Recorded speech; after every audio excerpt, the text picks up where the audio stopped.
Baiklah, selanjutnya subtopik terakhir yaitu mengenai laporan penelitian atau skripsi. 1. Mengapa peneliti harus membuat laporan penelitian? Peneliti perlu membuat laporan penelitian karena laporan penelitian adalah bukti bahwa sebuah penelitian telah benar-benar dilakukan. Laporan penelitian telah dibuat akan dipublikasikan. Semua hasil dari penelitian akan dicantumkan dalam laporan penelitian, sehingga laporan penelitian bermanfaat dalam memecahkan masalah dalam masyarakat. Selanjutnya, laporan penelitian berfungsi sebagai mediator agar hasil penelitian dapat diterima oleh mereka yang berkepentingan dengan hasil sebuah penelitian, maka laporan penelitian harus dibuat secara jelas dan komunikatif. Selanjutnya, aturan penulisan laporan. Yang pertama itu ada judul, yang kedua abstrak, berisi ringkasan dari laporan hasil penelitian, kesimpulan, dan absaran. Yang ketiga kata pengantar, keempat daftar tabel, gambar atau tabel lampiran. Terus bab 1. Di bab 1 itu ada beberapa bagian. Yang pertama latar belakang, rumusan masalah, tujuan penelitian, manfaat penelitian, definisi operasional atau variabel, asumsi dan keterbatasan atau kekurangan saat melakukan penelitian. Di bab 2 juga terdapat beberapa bagian, yaitu landasan teori atau kajian pustaka, berisi teori-teori yang relevan dengan variabel atau masalah yang diteliti. Yang kedua, teori-teori yang relevan dengan aspek-aspek yang diteliti. Selanjutnya, hasil penelitian yang relevan dengan yang dilakukan oleh peneliti lain.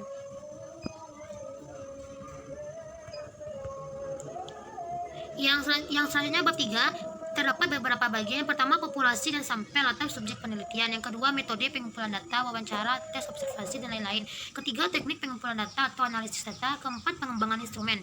Selanjutnya bab 4 yaitu pengajian data, tabel atau grafik, analisis data, interpretasi hasil analisis data. Yang kelima, bab 5 yaitu berisi kesimpulan dan saran.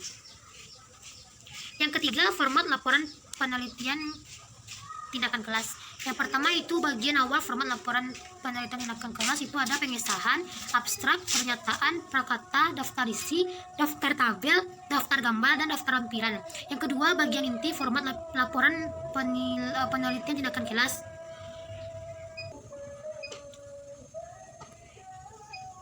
Yang kedua, bagian inti format laporan penelitian tindakan kelas. Terdapat bab 1 pendahuluan, terbagi menjadi ada 4, yaitu pertama latar belakang, rumusan masalah, tujuan penelitian, manfaat penelitian. Bab 2-nya landasan teoritis dan hipotesis tindakan, yaitu ada penelitian yang relevan, landasan teori, kerangka berpikir, hipotesis tindakan. Yang bab 3 metode penelitiannya, yaitu ada setting penelitian, subjek penelitian, teknik pengumpulan data, instrumen penelitian, validasi data, indikator kinerja, analisis data, skenario pembelajaran. Yang keempat, hasil penelitian dan pembahasan.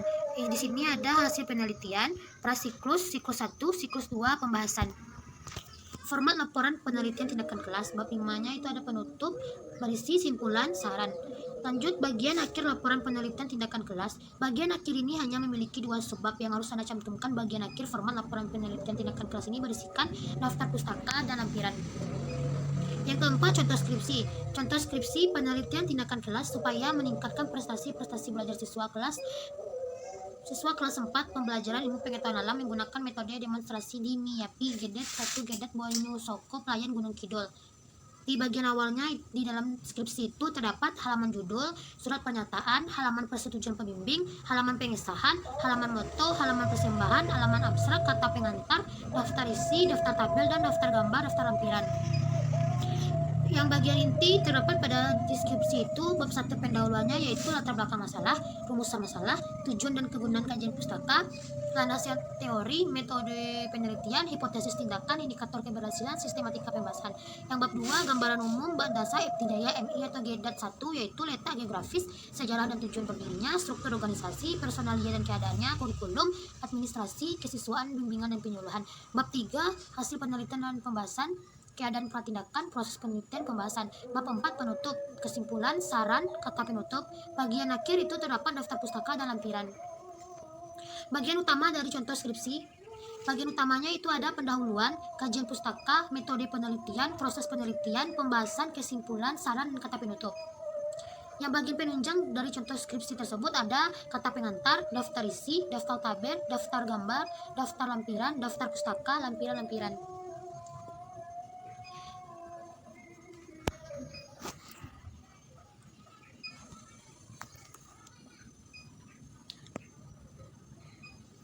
Baiklah, sekian dari hasil presentasi saya pada hari kali ini dengan judul materi metodologi penelitian untuk ujian akhir semester. Semoga apa yang dapat saya sampaikan bermanfaat bagi yang mendengarkan, dan Semoga dapat menambah wawasan dan ilmu pengetahuan. Bila ada kesalahan saya mohon dimaafkan. Assalamualaikum warahmatullahi wabarakatuh.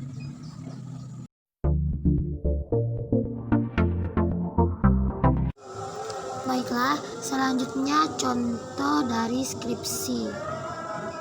Bagaimana format laporan pada skripsi ini? Skripsi yang saya ambil yaitu berjudul tentang penelitian tindakan kelas, upaya meningkatkan prestasi belajar siswa kelas 4 pembelajaran ilmu pengetahuan alam menggunakan metode demonstrasi di MIYP Gedet 1 Gedet Banyu Soko Playen Gunung Kidul.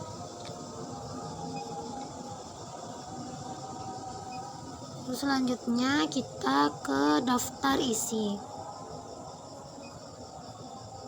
Di bagian awal daftar isi itu ada halaman judul, surat pernyataan, halaman persetujuan pembimbing, halaman pengesahan, halaman moto, halaman persembahan, halaman abstrak, kata pengantar, daftar isi, daftar tabel, daftar gambar, daftar lampiran. Selanjutnya bagian inti, bab satunya itu pendahuluan, ada latar belakang masalah, rumusan masalah, tujuan dan kegunaan, kajian pustaka, landasan teori, metode penelitian, hipotesis tindakan, indikator keberhasilan, sistematika pembahasan.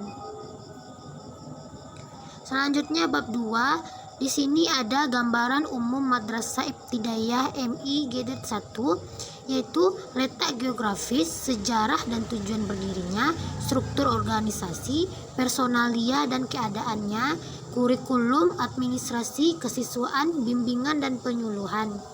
Di bab 3-nya itu ada hasil penelitian dan pembahasan, ada keadaan pratindakan, proses penelitian, terus pembahasan. Dan bab 4 yaitu penutup, ada kesimpulan, saran-saran dan kata penutup. Selanjutnya itu daftar pustaka dan lampiran-lampiran. Nah, di sini juga ada daftar tabel. Ada beberapa daftar tabel di sini, kriteria kreativitas siswa, daftar guru-guru, data jumlah siswa, rekap hasil angket prestasi, kreativitas siswa siklus 1, rekapitulasi hasil prasiklus dan siklus 1, kreativitas siswa siklus 1, rekapitulasi hasil tes siklus 2, rekapitulasi keaktifan siswa, rekapitulasi hasil tes secara keseluruhan. Nah, terus daftar gambar dan daftar lampiran. Nah, di sini bab 1 pendahuluannya sudah ada latar belakang masalah dan rumusan masalahnya serta tujuan dan kegiatan penelitian tersebut. Lalu kajian pustaka, landasan teorinya,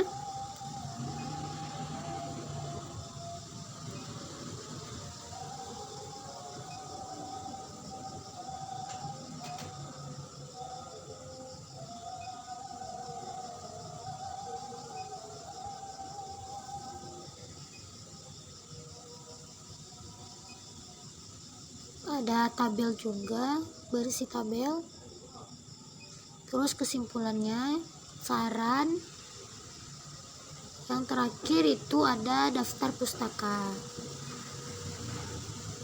Daftar pustakanya